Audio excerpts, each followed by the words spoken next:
नमस्कार मित्रों, आपका स्वागत है सर्वप्रज्ञा चैनल पर, जहां हम भारतवर्ष की उज्जवल परंपरा का ज्ञान सामान्य जनमानस तक पहुंचाने का प्रयास करते हैं। आज हम जिस विषय पर बात करेंगे उसका नाम है काल, समय यानी कि टाइम। इस ब्रह्मांड और समय की उत्पत्ति कहां से हुई और ये कब तक रहेगी, यह प्रश्न हमारे मन में कभी न कभी जरूर आया होगा। विश्व में अनेक सभ्यताएं हैं और उनमें से प्रत्येक का अपना स्वयं का वैज्ञानिक दृष्टिकोण, सामाजिक और धार्मिक अवधारणाएं और कला व साहित्य की अपनी अपनी समझ है। परंतु भारतीय सभ्यता की काल गणना और समय की व्याख्या सबसे प्राचीन और रहस्यमयी है।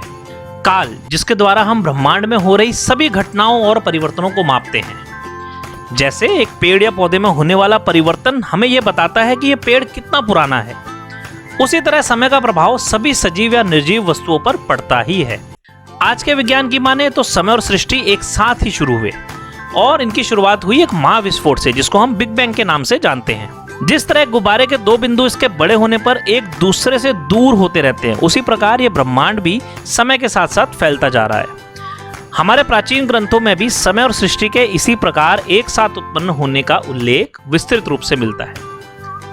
भारतवर्ष में हमारे ऋषि मुनियों ने इस विषय पर गहन चिंतन और शोध किए। इनका उल्लेख हमारे धर्म ग्रंथों में भी मिलता है, जैसे कि ऋग्वेद के नासदीय सूत्र में सृष्टि की उत्पत्ति के बारे में कहा गया है। इसका अर्थ यह है कि तब न सत था, न असत, न परमाणु, न अवकाश, न मृत्यु, न अमृतत्व, न दिन, न रात। सिर्फ एक तत्व था जिसमें स्पंदन था।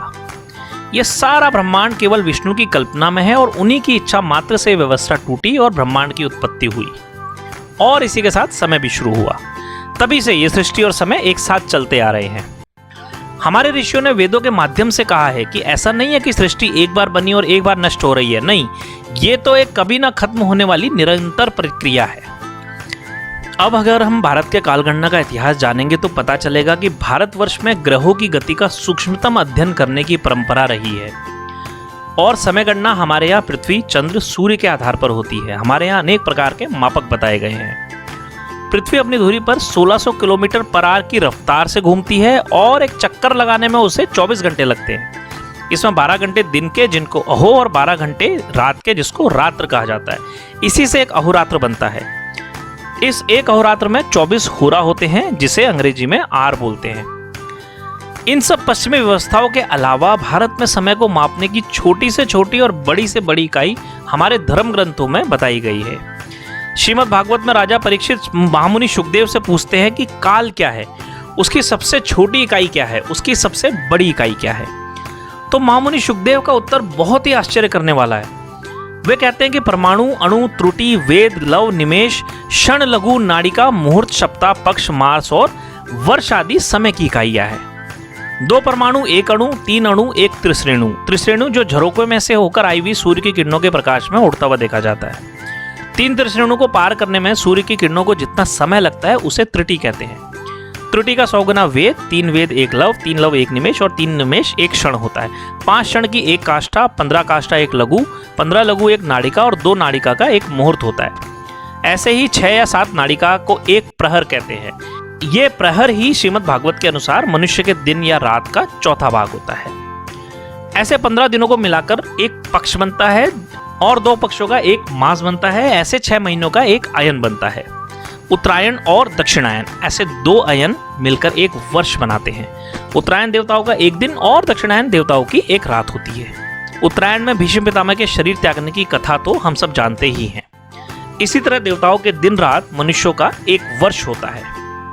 लेकिन ये सब इकाइयां सामान्य गणना के लिए है। अगर हमें ब्रह्मांड की आयु नापनी हो तो और भी बड़ी इकाइयों की जरूरत पड़ती है, जिसका ज्ञान हमें वेदों में मिलता है। कलयुग 4,32,000 वर्ष, द्वापर युग 8,64,000 वर्ष, त्रेता युग 12,96,000 वर्ष और सतयुग 17,28,000 वर्ष का होता है। चारों युगों को मिलाकर एक चतुर्युगी बनती है और ऐसी 71 चतुर्युगों को मिलाकर बनता है एक मनवंतर। ऐसे 14 मनवंतर और 15 सतयुग को मिलाकर बनता है एक कल्प, जो कि ब्रह्मा जी का 1 दिन होता है। ऐसे ब्रह्मा जी की आयु भी 100 वर्ष की होती है। मित्रों, ऐसे ब्रह्मा जी भी कितने हुए ये भी बताया नहीं जा सकता, अर्थात उनकी संख्या अनगिनत है। इसी से हमें पता चलता है कि भारतीय संस्कृति में काल गणना अनंत है। यहाँ पर ध्यान देने वाली बात है कि ये सब मापक हमारे ग्रंथों से लिए गए हैं, इसलिए कहीं कहीं इनमें और आज के आधुनिक विज्ञान के मापकों के बीच में अंतर भी पाया जा सकता है। लेकिन ध्यान देने योग्य बात ये भी है कि इन्हीं मापकों की गणनाओं के आधार पर हमारा भारतीय पंचांग एकदम सटीक बैठता है।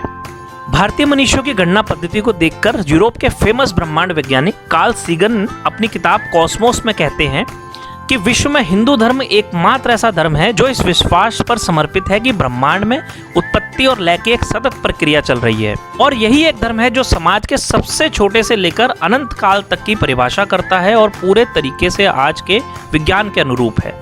हमारे ऋषि मुनियों की खोज सिर्फ यहीं तक नहीं थी, बल्कि समाज में सामान्य से सामान्य व्यक्ति तक भी इसकी पहुंच हो, इसकी व्यवस्था भी सनातन धर्म में देखी जाती है। इसीलिए हमारे यहाँ ऐसी परंपरा है कि कोई भी कार्य हो, चाहे वो भूमि पूजन हो, वास्तु निर्माण, गृह प्रवेश हो या जन विवाह, ऐसा कोई भी मांगलिक कार्य करने से पहले हम कुछ धार्मिक विधि करते हैं।